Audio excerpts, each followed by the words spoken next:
What's up, people? Cypher here. This is your basic hero guide for Kastor.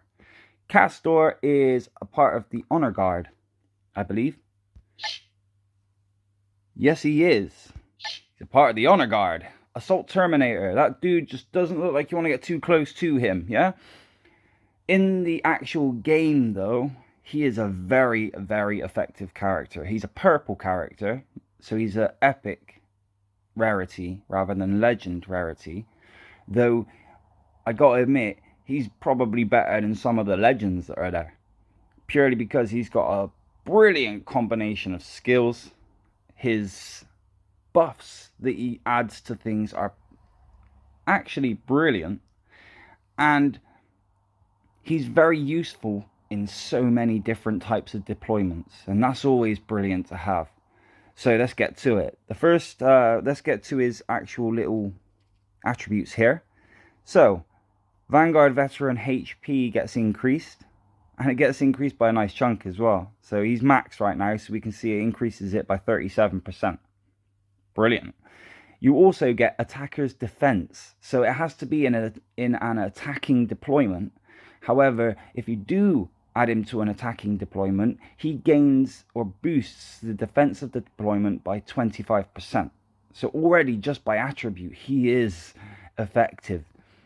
When you put him inside your hero rescue outpost, the little building that you do your deep searches and rescues and such in, you can appoint heroes in there. If you appoint him in there as a chapter champion, your training cap will be increased by 20. So all those attributes to me very useful, especially some of them like the training cap. You may want to put it in every now and then when you're doing training only, and then switch him out for something is a bit more effective for your attacking purposes or whatnot, but he can still be used very beneficially in certain instances. So let's get to his skills. First skill, Red Skill. Teleport to the target location. Attack speed increased by 185% for 15 seconds. Wow, so he literally just goes into teleport strike, what it sounds like. Let's go have a look. Right, what's he going to do then? It's only 2 on the energy, so it's quite easy to bring that. Wow, okay, he kind of just jumps forward and obliterates everything. Leave you on the battlefield. So he jumps forward and whacks a load of them. I mean, not the best. It's all right. You know, it's going to do damage, but I've seen, like, there's other ones that do similar to that seem just to look and do more damage. So, okay, out of all of his skills, the red one doesn't seem to be the best. we'll move along from that one. So the next skill, let's get to the green skills. Now, the green skills. Opportunity Strike 2. Increase the damage taken by the enemy. So increase the damage taken by the enemy army by 26%. So adding an extra 26% onto damage dealt specifically to the army, that's amazing. That's actually a good addition to the deployment, especially if you're going for an attacking deployment. This is also a fixed skill, so this will basically sit in the preparation stage and it will always work. It will always pop off. Let's get to the next skill then. Next skill, Rapid Assault 2. When our army is attacked, there is a 15.6% chance to dodge it. So he is a dodger, and that's another brilliant thing to add, which shows that he can not only be used in the attacking deployment because of effective things like this, but he can be put into rally filler, he can be put into rally damage, he can be put anywhere. The only place I wouldn't really put him is in rally lead. Like, there's no real reason for him to be in rally lead. Other than that, he works in every other deployment. Right, what's the last skill?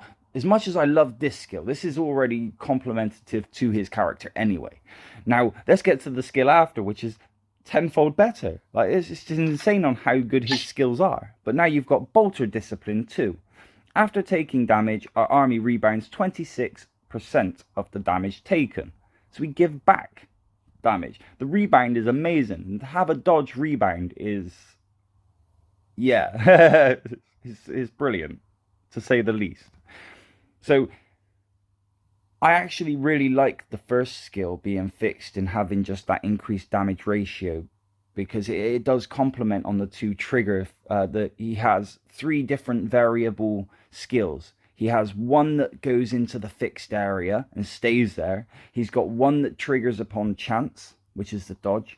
And then he has one that literally you can't modify or anything like that. It just gives you damage if you hurt him. So, brilliant. And if you hurt the army that he's a part of the deployment, he will reflect. So, having those 3 skills like that is across the board. He actually covers a lot of bases. Very impressive skill set. Let's go to the hero combos. So he has 2 hero combos. You've got the Vanguard Captain, where you can put him with Omnius, Praetes, Vex, or him. So the combination of 3 of those would actually be okay. Granted, they're not legends, so you got to be careful when using deployments like this. Yeah, you're gaining a 6% boost here, but if you were to be putting this deployment against a legendary combo, they're gaining bigger boosts. So you always got to remember these in terms of the factors. If you're going against something that, like, you've scouted the base and there's no combo there, and you know it's just a standard setup and they're using epics in blues, then to be honest, you can use the Vanguard Captain, because your blues will probably be maxed out, so you're going to get some good percentages from him, especially Omnius. He's brilliant. He'll boost your defense, he'll boost your dreadnoughts, sorry, and he will also complement the deployment by reducing speed of your opponent. So that will help in the sense that you've already got dodge applied to the deployment, rebound applied to the deployment. Now you're just adding that reduce in speed, and I'm certain that Praetes has the same. Now, if you didn't want to do that and you wanted to focus more on the dodge count, then you want to put Vex into it, because Vex has dodge as well. So now you're in the double dodge deployment, but this deployment has rebound as well, which is pretty impressive. Although the Vanguard Captain is a nice setup, I'd say the Chapter Elite is probably the best setup, because you're only using purple heroes here and you're gaining at least an extra percentage buff to it. Yes, 7% on all a unit's attack. That's good, because if you're focusing this dude on attack, he's gaining attacker's defense boost. Then you're gaining an all units attack boost by 7%. That could actually work out, especially off the fact that they're all epic heroes. Kastor, Vex, and Adremus could work very, very, very well. That's double dodge. That's definitely a speed buff. Whether it's reduction or whether it's speed up ours, I can't remember. Adremus does deal with speed though. So when it comes to the actual 2 hero combos, I'd definitely say that the Chapter Elite is the one to choose. It's actually a tempting one to use. But the only issue I'd say with it is the fact that they're all purple. We should have been adding maybe legends into this. Try and get the combos a bit more across the board. Because I don't think epic combos aren't going to be able to beat legend combos. That's just without even having a look at the percentage ratios. Just standard. So it might be better to start mixing these up a bit more. When it comes to the armor parts that you want to give him, you want to focus it towards Vanguard Veteran, a point, or War.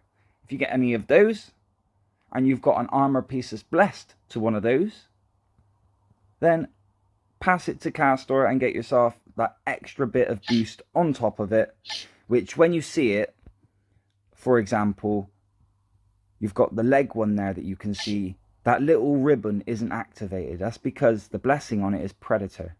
He doesn't boost Predators, so the blessing isn't active. The helmet is blessed to a point. Because it's blessed to a point, I gain the boost, as you can see in green. Same with the wrist. The wrist. Same with the gloves. I've got Vanguard Veteran boost there, which gains me the green boost, as you see there. So when it comes to this dude, he's definitely worth investing in. Like, if you're playing this game and you enjoy playing this game and you like doing deployments and testing these deployments, he's definitely one to have in your roster. You need to work on him to make him max up, because he's only an epic character, so he is really challenging to go against legendary characters using him. However, he can bring a lot to the table if you've done it right, i.e. buffed him up to the max that you can, given him the right hero gear, and maybe even worked on a few combos to see if they work. I'd definitely say in terms of rallies, like I said before, he works in pretty much every deployment but the rally lead position. I'd highly doubt that you'd want him in the lead position of rally. It just doesn't make sense. He will work in every other one though, every other part of the rally. He will definitely work in damage control, and he'll definitely work in the filler control as well. So you're not necessarily focusing on the rebound skill there, so you may be wasting on a little skill, but you are definitely adding a fixed percentage boost, and you're also adding dodge. So all that's left is to whack a base. Let's pop a base with him. Right, so didn't really need to send my T6s there, to be honest. I should have scouted first. We got an attack successful. It was triple dodge. So as you can see, not only does he complement the deployment in the terms of dodging, and lots of dodges to say that you gain no attacks going through successfully, but then when attacks do manage to go through, you reflect. So it's really troublesome. It's a very troublesome character to have in a deployment, definitely. Thank you very much for watching the video. Please remember to like the video, subscribe to the channel, and comment if you'd like to. Much appreciated if you do. Bless up! Without death, there can be no sacrifice.